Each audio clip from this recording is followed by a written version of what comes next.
Oh, Marcel, those noisy children from the field trip, they left fingerprints all over your tank. Oh, how I miss the quiet. There is no quiet like the bottom of the sea. Feeling a little antisocial tonight? I know what that's like. Oh, I hope you had some nice fresh scallops. I told Terry she can't keep giving you that frozen halibut. Ugh. Oh, you have no idea. You know, I keep thinking about that old person's home. My dear sweet husband, before he left this earth, he made plans for us to go stay in this adult daycare place, and they keep calling me, and oh, I don't want to go there. I keep thinking about it, but I suppose he didn't want me to be alone after we lost Eric. We lost him to the sea. We both dream of the bottom of the sea, of what we both lost there. Hi everybody, I'm Joe. And I'm Mary. And we're Book Buds! And today we are talking about Remarkably Bright Creatures, which is a difficult mouthful, by Shelby Van Pelt. I forget the title often. I'm just like, like The Creature. Yeah. I can't remember it. Yeah. Right. But it's recently come out as a Netflix movie. So people are like excited to be seeing the movie. And I read the book a little while back. And so you're reading it now. Yes, I'm almost done. To it. Almost done. An hour left. Very exciting. Yeah. I hope you guys have read this book. It is just so delightful. When I explain it to people that like one of the main characters is an octopus, people are kind of like, oh, I don't think I need to read that. That doesn't sound all that exciting. But it's so heartwarming, right? Don't you agree? Yes. So at first I was just like the same thing. I'm like, an octopus? I'm like, I don't read octopuses. I'm like, what do you mean? And now my favorite chapters are Marcellus. Yeah. I like his the best. And I picked up the book only because a friend who loves reading, she goes to book clubs and things like that. She's like, this was my favorite book for the year. And so it's not a book that I would normally read, but when she said favorite book for the year, I was like, that means something. Yeah. You know? Sure. Yeah. So Marcellus, I called him Marcel in the video, in the skit. Sorry guys. Marcellus is his name. He's an octopus, and he is hanging out in an aquarium. He's not very happy to be there. But you get his kind of like disgruntled vibe on all the people around him when he's sharing his chapters and his thoughts, right? Yes. You agree? Yes. And I learned that they only live 4 years. Yeah, so short. I would have thought that they lived like super long, like turtles or something. But yeah. Right. Short life cycle. And so like his chapters are like, they number the day that he's been in captivity. Yeah. And like it's nearing the end. So like you kind of like feel like something's coming. Yeah, and you feel bad for him. Yeah.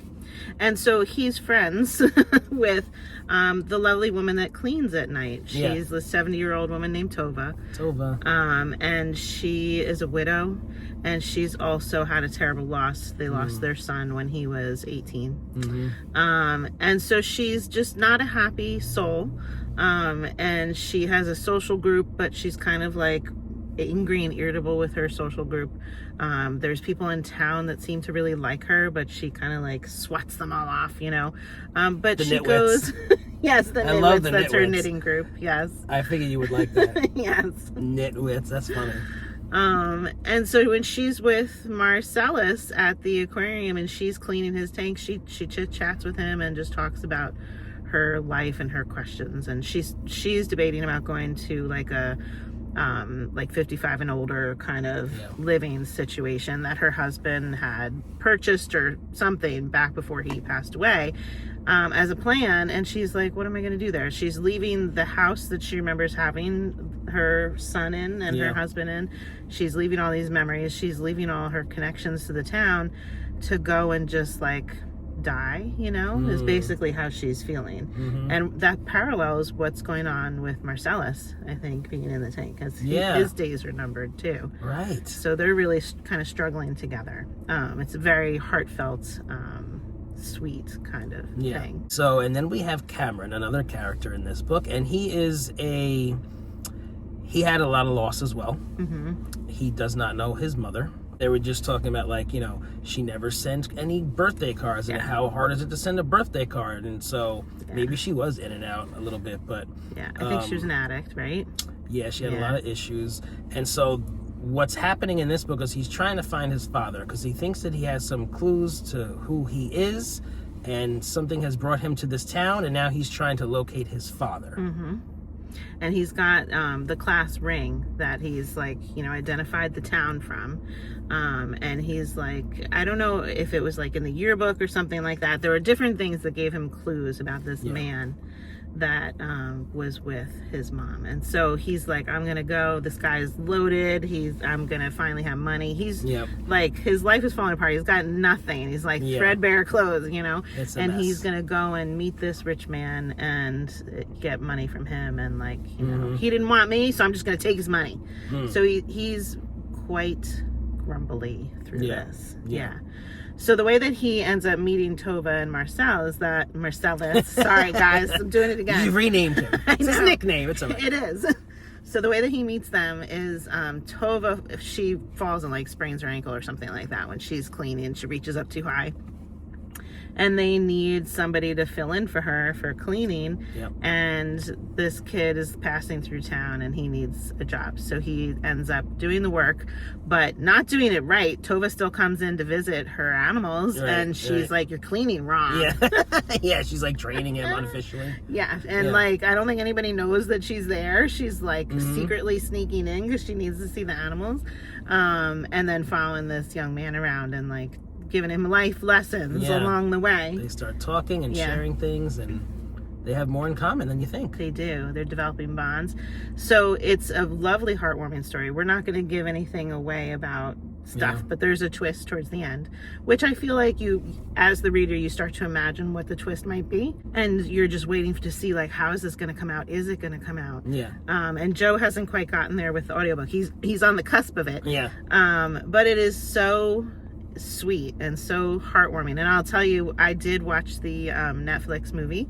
I loved it. I think they did an awesome job with it. I didn't feel like anything was like ruined, and like the way Sally Field plays Tova is so good, because she's so good. Tova's got like this, wild irritability in her, while she's also super sweet, and it like comes out at different times because she's containing so much hurt and so much like ambivalence about her life change and everything, and she just kind of like erupts.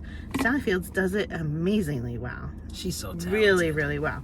So when we get to this like big heartfelt like reveal kind of situation, I said to my husband, I'm like, I'm gonna cry in a minute.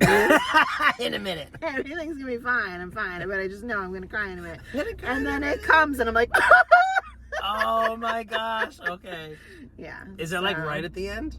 It's like, close to the very end. Okay. So it's coming. It's coming. You're very close to it. There's a couple, like, I think I cried 2 different times. I don't remember which one was the bigger cry, but so very heartwarming and heart-wrenching, and a good read. I love that. And a good movie. Do them both, guys. Do the book and do the movie. I'm gonna watch tonight. Yeah, I'm excited. So let us know if you've read the book or seen the movie. We want to hear about it. If you're enjoying Book Buds, give us a thumbs up. And share us with your friends. And subscribe to our channel, Book Buds! Did you read this book?